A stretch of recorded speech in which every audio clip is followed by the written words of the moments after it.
அலங்காநல்லூர் ஜல்லிக்கட்டு போட்டி காலையில் தொடங்க இருக்கக்கூடிய நிலையில் மாலை 7 மணியிலிருந்து உள்ளூர் மக்கள் திடீரென போராட்டத்தில் ஈடுபட்டார்கள்.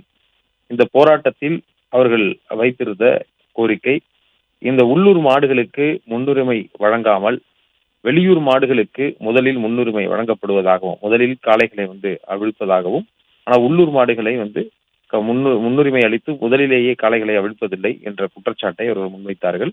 கடந்த சில வருடங்களாகவே இப்படிதான் ஜல்லிக்கட்டு போட்டி அலங்காநல்லூரில் நடக்கிறது என்றும், உள்ளூர் மாடுகளுக்கு முன்னுரிமை அளிக்க வேண்டும் என்றும் அவர்கள் கோரிக்கை விடுத்தனர்.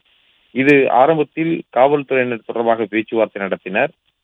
அந்த கமிட்டியினரும் பேச்சுவார்த்தை நடத்தினர். ஆனால் அதில் பேச்சுவார்த்தை தோல்வியில் முடிந்தது. தொடர்ந்து 100க்கும் மேற்பட்ட உள்ளூர்வாசிகள் தொடர்ந்து இந்த போராட்டத்தில் ஈடுபட்டதன் காரணமாக பத்திரப்பதிவுத்துறை அமைச்சர் மூர்த்தி நேரடியாக அங்கு அவர்களிடம் பேச்சுவார்த்தையில் ஈடுபட்டார். போராட்டத்தில் ஈடுபட்டுவர்களும் பேச்சுவார்த்தையில் ஈடுபட்டார். அது மட்டுமில்லாமல் அனைத்து மாடுகளுக்கும் டோக்கன் கொடுக்கப்பட்டிருக்கிறது.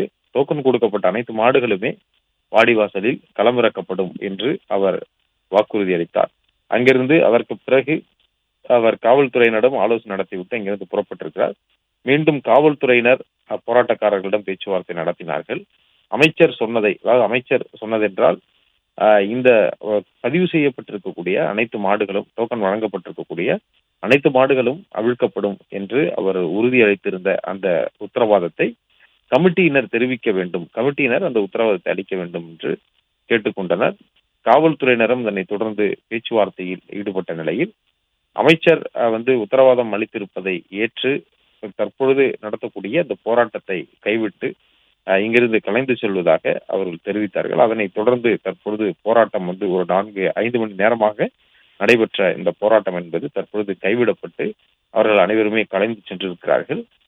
உத்தரவாதம் கொடுத்ததின்படி இவர்களுக்கு இந்த காளைகளுக்கு இவர்களுக்கு டோக்கன் கொடுக்கப்பட்டிருக்கக்கூடிய அனைத்து காளைகளையுமே நாளை நடைபெறக்கூடிய இந்த ஜல்லிக்கட்டு போட்டியின் போது அவிழ்க்க வேண்டும் என்று அவர்கள் தெரிவித்துவிட்டு புறப்பட்டிருக்கிறார்கள்.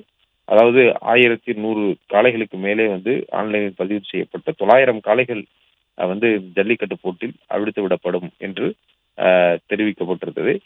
இறுதியாக இந்த உள்ளூர் காளைகள் அதிகமாக ஆரம்பத்தில் ஒரு 80 காளைகள் வரை உள்ளூர் காளைகள் இருப்பதாகவும், ஆனால் இறுதியாக 200 காளைகள் வரை கடைசியில் இருப்பதால் அந்த காளைகள் அவிழ்த்து விடாமல் செல்வதற்கான வாய்ப்புகள் அதிகம் இருக்கிறது. இறுதியாக உள்ளூர் காளைகள் வைக்கப்பட்டிருக்கிறது என்பதுதான் இவருடைய குற்றச்சாட்டு.